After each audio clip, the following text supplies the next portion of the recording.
ನಮಸ್ತೆ ಸ್ನೇಹಿತರೆ. ಭಾರತೀಯ ಸ್ವಾತಂತ್ರ್ಯ ಸಂಗ್ರಾಮದ ಇತಿಹಾಸದಲ್ಲಿ 1857ರ ದಂಗೆಯು ಮೊದಲನೇ ಸ್ವಾತಂತ್ರ್ಯ ಸಂಗ್ರಾಮವೆಂದು ಪ್ರಸಿದ್ಧವಾಗಿದೆ.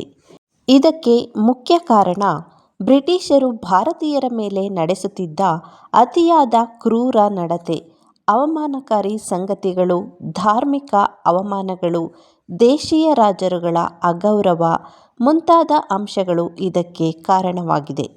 ಬ್ರಿಟಿಷರು ಭಾರತೀಯ ಸೈನಿಕರಿಗೆ ಅವಮಾನಿಸಲು ಬಂದೂಕಿಗೆ ಹಂದಿ ಮಾಂಸ ಲೇಪಿಸಿ ಅದನ್ನು ಬಾಯಿಯಿಂದ ತೆಗೆದು ಉಪಯೋಗಿಸಲು ಹೇಳುತ್ತಿದ್ದರು. ಇದು ಭಾರತೀಯ ಸೈನಿಕರನ್ನು ತುಂಬ ಕೆರಳಿಸಿತು. ಅವರ ಮನಸ್ಸಿನಲ್ಲಿ ಸೇಡಿನ ಜ್ವಾಲೆ ಉಕ್ಕಿ ಹರಿಯುವಂತೆ ಮಾಡಿತು. ಅಂತಹ ಸೈನಿಕರಲ್ಲಿ ಬ್ರಿಟಿಷರ ದುರಾಡಳಿತದ ವಿರುದ್ಧ ಸಿಡಿದೆದ್ದ ಪ್ರಮುಖ ವ್ಯಕ್ತಿ ಮಂಗಲ ಪಾಂಡೆಯಾಗಿದ್ದಾರೆ. 1857ನೇ ಮಾರ್ಚ್ 29ರಂದು ಕೋಲ್ಕತ್ತಾ ಸಮೀಪದ ಬ್ಯಾರಕ್ಪುರದಲ್ಲಿ ನೆಲೆಗೊಂಡಿದ್ದ ಆಂಗ್ಲ ಭಾರತೀಯ ಸೈನ್ಯದಲ್ಲಿದ್ದ ಭಾರತೀಯ ಸಿಪಾಯಿ ಮಂಗಲ್ ಪಾಂಡೆ. ಮಂಗಲ ಪಾಂಡೆಯವರು ಉತ್ತರ ಪ್ರದೇಶ ರಾಜ್ಯದ ಬಲ್ಲಿಯಾ ಜಿಲ್ಲೆಯ ನಾಗವಳ್ಳಿಯಲ್ಲಿ ಜುಲೈ 19, 1827ರಂದು ಜನಿಸಿದರು. ಇವರ ತಂದೆ ದಿವಾಕರ್ ಪಾಂಡೆ, ತಾಯಿ ಅಭಯರಾಣಿ. ಮಂಗಲ ಪಾಂಡೆಯವರು ಈಸ್ಟ್ ಇಂಡಿಯಾ ಕಂಪನಿಯ ಬ್ರಿಟಿಷ್ ಸೈನ್ಯದಲ್ಲಿ ಸಿಪಾಯಿಯಾಗಿದ್ದರು. ಇವರು ಬ್ರಿಟಿಷರ ಆಡಳಿತದಲ್ಲಿ ಎನ್ಫೀಲ್ಡ್ P-53ರ ರೈಫಲ್ಗಳ ಮೇಲೆ ಬುಲೆಟ್ ಕ್ವಾರ್ಟರೀಸ್ಗೆ ಹಸು ಮತ್ತು ಹಂದಿಯ ಮಾಂಸವನ್ನು ಸವರಬೇಕಿತ್ತು. ಮುಸ್ಲಿಮರು ಹಂದಿ ಪವಿತ್ರ ಎಂಬ ಭಾವನೆಯಿಂದ ನೋಡುತ್ತಿದ್ದರು. ಅದೇ ರೀತಿ ಹಿಂದೂಗಳು ಹಸು ಪವಿತ್ರ ಎಂಬ ಪೂಜ್ಯ ಭಾವನೆಯಿಂದ ನೋಡುತ್ತಿದ್ದರು. ಭಾರತೀಯರಿಗೆ ಗೋವುಗಳು ಪೂಜ್ಯ ಸ್ವರೂಪವಾದ್ದರಿಂದ ಬ್ರಿಟಿಷರು ಕೊಟ್ಟಂತಹ ಬಂದೂಕುಗಳನ್ನು ಉಪಯೋಗಿಸಲು ನಿರಾಕರಿಸಿದರು. ಇದರ ಜೊತೆಗೆ ತಮ್ಮ ಒಡನಾಡಿಗಳನ್ನೆಲ್ಲ ಬ್ರಿಟಿಷರ ವಿರುದ್ಧ ದಂಗೆ ಏಳಲು ಪ್ರೇರೇಪಿಸಿದರು.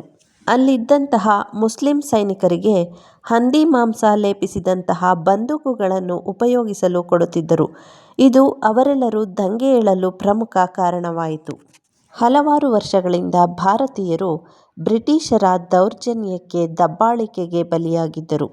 ಸ್ವಾತಂತ್ರ್ಯ ಸಂಗ್ರಾಮಕ್ಕೆ ನಾಂದಿಯಂತೆ ಮಂಗಲ ಪಾಂಡೆ ಬ್ರಿಟಿಷ್ ಅಧಿಕಾರಿ ಮೇಜರ್ ಹ್ಯೂಸೆನ್ ಮತ್ತು ಲೆಫ್ಟಿನೆಂಟ್ ಭಾಗ್ ಎಂಬುವರ ಮೇಲೆ ಗುಂಡಿನ ದಾಳಿ ನಡೆಸಿದನು. ಗುಂಡು ತಗುಲಿದ ಬ್ರಿಟಿಷ್ ಅಧಿಕಾರಿ ತಕ್ಷಣವೇ ನೆಲಕ್ಕೆ ಉರುಳಿ ಪ್ರಾಣಬಿಟ್ಟನು. ಬ್ರಿಟಿಷ್ ಅಧಿಕಾರಿಗಳು ಮಂಗಲ ಪಾಂಡೆಯನ್ನು ಸೆರೆ ಹಿಡಿದು ನ್ಯಾಯಾಲಯಕ್ಕೆ ವಿಚಾರಣೆಗೆ ಒಳಪಡಿಸಿದರು. ಬ್ರಿಟಿಷ್ ನ್ಯಾಯಾಲಯದಲ್ಲಿ ವಿಚಾರಣೆ ನಡೆಸಿ ಏಪ್ರಿಲ್ 8, 1857ರಂದು ಮಂಗಲ ಪಾಂಡೆಯನ್ನು ಗಲ್ಲಿಗೇರಿಸಲಾಯಿತು. ವೀರ ಯೋಧ ಮಂಗಲ್ ಪಾಂಡೆಯವರ ಮೊಟ್ಟ ಮೊದಲ ಹೆಜ್ಜೆ ಹಾಗೂ ಅವರ ಆತ್ಮಾಹುತಿಯು ಸೈನ್ಯದ ಇತರ ಶಾಖೆಗಳಿಗೆ ಒಂದು ಸಂದೇಶವಾಯಿತು. ಮಂಗಲ್ ಪಾಂಡೆಯವರನ್ನೇ ಆದರ್ಶವಾಗಿಟ್ಟುಕೊಂಡು ಮೇ ತಿಂಗಳ 10ನೇ ತಾರೀಖಿನಂದು ಮೀರತ್ತಿನ ಕಂಟೋನ್ಮೆಂಟ್ನಲ್ಲಿದ್ದ ಭಾರತೀಯ ಸಿಪಾಯಿಗಳು ಬೃಹತ್ ಸಂಖ್ಯೆಯಲ್ಲಿ ಸೇರಿ ದಂಗೆ ಎದ್ದಾಗ ಬಂಡಾಯದ ಆರಂಭಕ್ಕೆ ಬುನಾದಿಯಾಯಿತು. ಹೀಗೆ ಭಾರತೀಯ ಸ್ವಾತಂತ್ರ್ಯ ಸಂಗ್ರಾಮದ ಇತಿಹಾಸದಲ್ಲಿ 1857ರ ದಂಗೆಯ ಮೂಲಕ ಕ್ರಾಂತಿಯ ಕಿಡಿ ಹೊತ್ತಿಸಿದವರಲ್ಲಿ ಮಂಗಲ ಪಾಂಡೆ ಮೊದಲಿಗರಾಗಿದ್ದಾರೆ.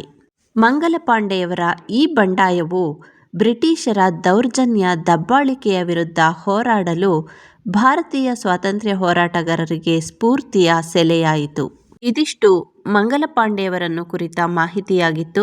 ಈ ಮಾಹಿತಿ ನಿಮಗೆ ಇಷ್ಟವಾದರೆ ನಮ್ಮ ಚಾನಲನ್ನು ಸಬ್ಸ್ಕ್ರೈಬ್ ಮಾಡಿ ಹಾಗೂ ಲೈಕ್ ಮಾಡಿ. ಧನ್ಯವಾದಗಳು.